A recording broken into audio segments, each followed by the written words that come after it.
broke the law. But is the law reasonable? And if the juror says, no, that law is not reasonable, throw it out. Throw it out. The juror simply votes not guilty. Even though it's obvious he's guilty for breaking the law, the juror's vote of not guilty because the law is unjust is all that's necessary. And jurors only knew that. Exactly. You guys sell these here, and this is just a great book. Yeah, like $1 or something. You got to give one to everybody you know. I really think people, they call them, they order some tapes from me. They really need to, order 3 or 4 of these because you need to get them out and give them to your children and things like that. And it's an awesome book. These have been given out all over Santa Rosa County, which is the next county over from us. And their court system is really having a good time because of this, because the jurors know their rights. Having an informed jury is just really helpful. So, okay. Back to the McDonald's issue. I started McDonald's. I'm making a bunch of money. Things are going fine. But you own the real McDonald's. That's right. You are Mr. What's his name? Kroc? Mr. Ray Kroc. Mr. Ray Kroc. Okay. So you come to me and say, hey, Kent Hovind, sorry, you can't use my name anymore. That's right. Now you've got problems. Right. But until the real McDonald's Corporation showed up and is saying you can't use our name, you've been making a lot of money. Things have been working good for you. Sure. And that's a scenario that's been going on right now. The government's using our name. That's right. And they're making all these laws and regulations for this guy. You got to pay all kinds of taxes. You got to get a license for a church. You got to get a license to blow your nose, and a license to have children, and a license to death. And the truth is, they can't make people have a license to have children, things like that. I hate to keep interrupting you here, but I want to understand this, okay? My son, when he got married, elected not to get a marriage license. You don't need state's permission to do something God said you can do. God ordained marriage, okay? Right. And I get some Christians even today that still don't understand, that they think I'm some kind of radical. I guess it's because everybody's been doing this for so long. Yeah. And when somebody comes along and says, hey, I've got my freedom, they don't understand it. Or they resent it, or they're jealous of it, or something. Exactly. I don't know what it is. And now I have a lot of appreciation for the battle Christ was fighting with tradition. Right. What do you mean? My parents got the marriage license. Their parents got it's really tradition that we're following, in not God's law. And marriage is a very interesting topic, and everyone's just so familiar with going ahead and getting that license. Let's just take that. Explain. If you get a marriage license from the state, you don't need the state's permission to get married, okay, obviously. Correct. But if you decide to do that, that becomes a contract. That's right. Now, contractual law is very different than constitutional law. That's right. The Constitution gives us as people the right to make all the contracts we want. That's right. If I say, John, I'm going to pay you $1,000 an hour for the rest of my life, sign the contract.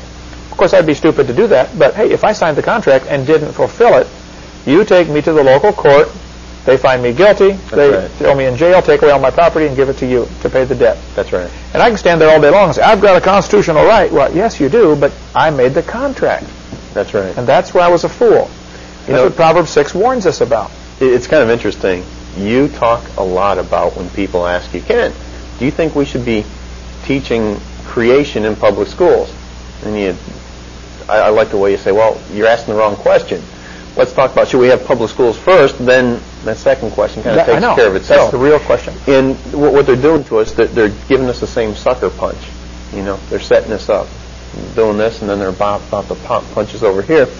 And this thing about same-sex marriage comes up. And the real issue isn't same-sex marriage, right? Let's talk about the real question is, can the state sanction and create a marriage? Any marriage? No. Same sex otherwise. Yeah. They can't. So once they've got the Christians to buy into this idea that it's the state that creates the marriage, that then, well, if they can create a marriage, now they can define the terms, whether it's male-male, female-female. Sure. And because we've already given them the right to make the decision. They don't have the right to make the decision. That's right. So and there's some other interesting things that happen. I know here in Florida there's language to this effect that says that the fruits of the marriage shall be deemed wards of the state. Okay? So if you produce children. You produce children, all right? Now, if they are wards of the state, and they say, don't spank the state's children, it's a simple matter of contract. Don't spank. Don't sit there and say, well, the Bible says that I have to.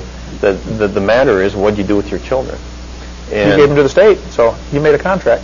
Exactly. Okay, suppose somebody did that. Somebody's watching this tape and they say, hey, I did that. I got a marriage license and I spanked my kid and I'm in trouble. HRS or whoever's after me now. Are we getting ahead of ourselves? How to get out of that? How to undo the damage by making that contract? Or you want to cover that later, or is this a good time? I think, I had somebody call me about that last week. Okay. And their idea was, well, should we go and get a divorce now? Well, no, don't further validate the thing by getting a divorce. Because what are you saying? You're sitting there saying, well, we recognize that we had one of these marriages. Now we're trying to go and seek further remedy from somebody that created damage already? Right. I think the truth of the matter is was there ever a bona fide contract where all the terms and conditions were held on the table? And so I don't recommend doing things like trying to get a divorce and all this stuff. Can you fill out papers, take them to the courthouse, have them file stamped? That undoes your marriage license. At least undoes the contract with the state. Well, what I like to do is go ahead and include that marriage license within our filing on our commercial affairs. So basically, that just like what we're going to be doing with the straw man, where we've been filing a UCC one financing statement against the character down here, laying a claim by the real man against the straw man. Every one of these quasi-contracts is going to be named within that UCC filing. Okay, so they made 6, 8, 10, 20 contracts. Mm-hmm. Each of these contracts, marriage license, social security number, driver's license, whatever, you lay claim to those. Right. So then it doesn't matter. So now if the state says you can't spank your children, you say, excuse me, I own this contract. You don't own this contract anymore. That's right. So that's really the proper way to get out of this, isn't it? It totally flips everything. Okay. And does that work? I mean, in reality? It has been working all over the country very well. And once the process is done right, it's been working very well. And ultimately, I know this, eventually we are going to get to the point where nothing works.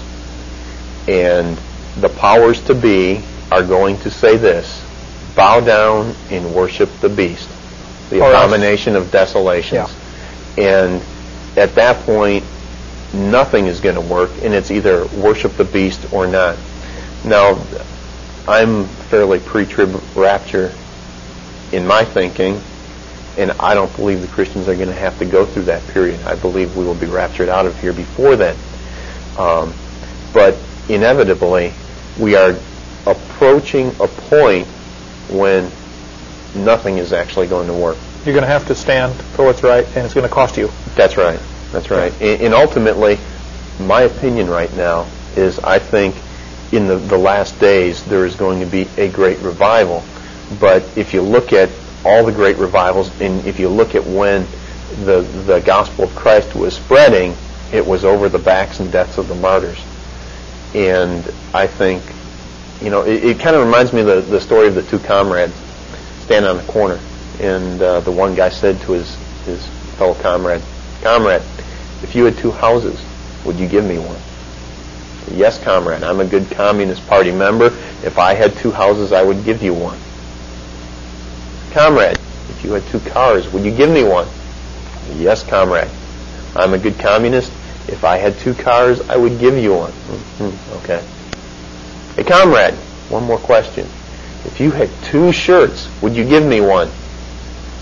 His comrade spit at him and walked away. "Well, why? What happened?" "I have two shirts." Right. And it's kind of the same thing in this country. For years, Christians have been saying, "Yes, I will die for Christ." But then they get ashamed to go to a restaurant and bow their head and let everybody see that they're praying. The guys at work, they're going to ridicule me. So God, so far, has not been asking us to die for Him. He's been asking us to live for Him. And we're not even doing that. And if we're ashamed to live for Him, yeah. and like Romans 2:12 says, to